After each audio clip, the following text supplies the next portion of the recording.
தமிழ்நாட்டின் ஒப்பற்ற முதலமைச்சர் மாண்புமிகு தளபதி அவர்கள் இது ஒட்டுமொத்தமாக தமிழ்நாடு முழுவதும் அனைத்து மாவட்டங்களிலும் உலக மகளிர் தினத்தை முன்னிட்டு மகளிர் சுய உதவிக் குழுக்களுக்கு கடன் வழங்கக்கூடிய ஒரு மகத்தான நிகழ்ச்சியை சிறப்பாக நடத்தி அந்த நிகழ்வில் மாண்புமிகு துணை முதலமைச்சர்களும் கலந்து கொண்டு விழா பேருரையாற்றி அதன் தொடர்ச்சியாக நம்முடைய கோவை மாவட்டத்தில் ஏறத்தாழ 1973 மகளிர் சுய உதவிக் குழுக்களுக்கு இன்று 170 கோடி ரூபாய் மதிப்பிலான கடன் வழங்கப்பட்டிருக்கிறது.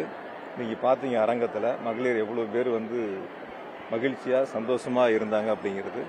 மாண்புமிகு முதலமைச்சர்களுடைய சாதனை திட்டங்களை பொறுத்தவரை மகளிரை மையப்படுத்தி மகளிருடைய வாழ்வினுடைய முன்னேற்றத்திற்கு அடித்தளமாக மாண்புமிகு முதலமைச்சருடைய சாதனை திட்டங்கள் அமைந்திருக்கிறது. அவர்கள் நெஞ்சார மாண்புமிகு முதலமைச்சர்களை பாராட்டி செல்கிறார்கள். மாண்புமிகு முதலமைச்சர்கள் மீது அன்பும் பாசமும் கொண்டிருக்கின்றார்கள் என்பதை நீங்கள் நேரடியாக பார்த்தீங்க.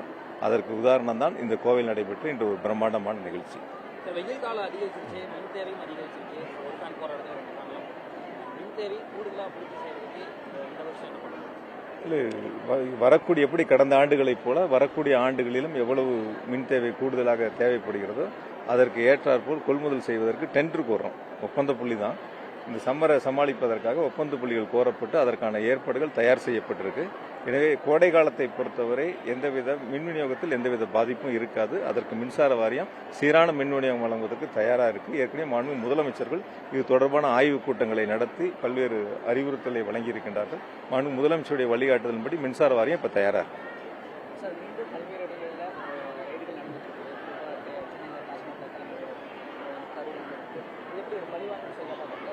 அது முடியட்டும். முடிஞ்சதுக்கப்புறம் நான் அது சம்பந்தமாக உங்களுக்கு சொல்கிறேன். கொஞ்சம் சில இடங்கள் நான் முடிய வேண்டி இருக்கு. முடிஞ்சிட்டு நான் அப்புறம் உங்களுக்கு சொல்கிறேன். இதுவரை நேரடியாக திமுக என்ற பெயரை சொல்லாமல் விமர்சித்துக் கொண்டிருந்த விஜய் இன்றைக்கு திமுக அரசு 2026 பெண்களுக்கு பாதுகாப்பு இல்லாத ஒரு அரசு. சார், ஒவ்வொருத்தரும் ஒவ்வொரு கட்சியுடைய கொள்கைகளையும் அவருடைய கருத்துக்களையும் சொல்லுவாங்க. தமிழ்நாட்டை பொறுத்த வரைக்கும் உங்களுக்கு நல்லா தெரியும். தமிழ்நாட்டினுடைய முதலமைச்சருடைய சாதனை திட்டங்கள் எந்த அளவுக்கு மக்கள் மத்தியில் அடித்தட்டு மக்கள் வரைக்கும் சென்றடைஞ்சிருக்கு. முதலமைச்சர்கள் மீது எவ்வளோ மக்கள் நம்பிக்கை வச்சிருக்காங்க. அதில் குறிப்பாக மகளிர், இளைஞர்கள், இளம்பெண்கள் எவ்வளோ நம்பிக்கை வச்சிருக்காங்க. விளையாட்டில் பாருங்க, எவ்வளோ ஆண்கள் பெண்கள் மாணவர்கள் மாணவிகள்லாம் வெளிநாடு வரைக்கும் சென்று பரிசு கோப்பையை அடிச்சுட்டு வர்றாங்க, கோல்டு மெடல் வாங்கிட்டு வர்றாங்க. அது காரணம் அரசனுடைய திட்டங்கள், முதலமைச்சர், துணை முதலமைச்சர்கள் எடுத்திருக்கக்கூடிய நடவடிக்கைகள். ஒவ்வொரு துறைகள் வாரியா, இளைஞர்களாக இருக்கட்டும், இளம்பெண்களாக இருக்கட்டும், அதே போல மகளிராக இருக்கட்டும், விவசாயிகளாக இருக்கட்டும், இப்படி ஒவ்வொரு செக்டார் வைஸ் பார்த்து அரசனுடைய திட்டங்களை முதலமைச்சர்கள் செயல்படுத்திட்டு இருக்காங்க. முதலமைச்சருடைய சாதனை திட்டங்கள் அடித்தட்டு மக்கள் வரை சென்று இருக்கு. அது முடியட்டும் சார். ஒரு விஷயங்கள் அந்த ரைடு முழுசா முடியட்டும். முடிஞ்சதுக்கு அப்புறம் நான்